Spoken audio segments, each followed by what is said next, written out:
Action aid Karnataka project ఆధ్వర్యంలో నిర్వహించినటువంటి Somajiguda press club లో ఈ రోజు అయితే ప్రెస్ మీట్ అయితే నిర్వహించారు. ఈ యొక్క ప్రెస్ మీట్ కి ముఖ్య అతిథిగా విచ్చేసినటువంటి డాక్టర్ టి సుభాషిణి గారు, అడ్వకేట్ వారు ఉన్నారు. వారు అడిగి తెలుసుకునే ప్రయత్నం చేద్దాం. ఈ ప్రెస్ మీట్ యొక్క ముఖ్య ఉద్దేశం ఏంటి, తెలంగాణ రాష్ట్ర ప్రజలకు, మహిళలకు, చిన్నారులకు ఏం చెప్పాలనే ఉద్దేశం అనేది అడిగి తెలుసుకునే ప్రయత్నం చేద్దాం. నమస్తే మేడం, ఏంటి ఈ రోజు మీరు action aid project Karnataka project ఆధ్వర్యంలో నిర్వహించినట్టు ఈ ప్రెస్ మీట్ యొక్క ముఖ్య ఉద్దేశం ఏంటి, మీరు తెలంగాణ విద్యార్థులకు, విద్యార్థినులకు, మహిళలకు ఏం చెప్పాలనేది మీ ఇంటెన్షన్?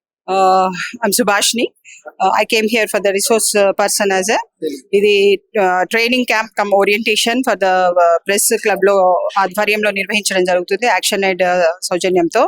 సో ఇందులో మేము రావడానికి గల కారణం ఏంటంటే, పని చేసే మహిళలు ఎక్కడైతే ఉన్నారో వాళ్లకు జరుగుతున్న ఇబ్బందులను, హరాస్మెంట్ ని, ఫస్ట్ ఆఫ్ ఆల్ ఏంటంటే దాంట్లో రెండు కీలకమైన ఉద్దేశాలమైన అన్సెక్టర్డ్ అండ్ సెక్టర్డ్ లో, ఆర్గనైజ్డ్, అన్ఆర్గనైజ్డ్, ప్రైవేట్, గవర్నమెంట్ ఇష్యూస్లలో ఎక్కడైతే మనము పనితనం చేస్తున్న మహిళలకు సెక్షువల్ హరాస్మెంట్ అవుతుందో దాన్ని, ప్లస్ వర్క్ ఇన్ ఇష్యూస్ అంటే వర్క్ చేసే సమయంలో వచ్చే డిస్ప్యూట్స్ ని ఒక కీలకమైన అంశాలని ఉద్దేశం తీసుకొని ఈ రెండింటిని డిఫరెన్స్ గా మేము చూస్తున్నాము.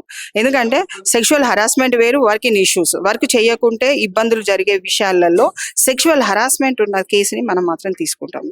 Work in issues are will be sought out at their local levels and all over Hyderabad లో ఉన్న ప్రాంతాలలో ఉన్న లక్షలాది, వేలాది మహిళలు చేస్తున్న కంపెనీస్ కానీ, ఇండస్ట్రీస్ కానీ, లేకుంటే మాల్స్ కానీ, లేకుంటే ప్రైవేట్ ఆర్గనైజేషన్స్, గవర్నమెంట్ ఆర్గనైజేషన్, ఎక్కడ ఉన్న 10 మంది పైన ఉన్న మహిళలని లోపల ఐసీసీ ఇంటర్నల్ కంప్లైంట్స్ కమిటీని వాళ్ళు ఫార్మేషన్ చేయాలి.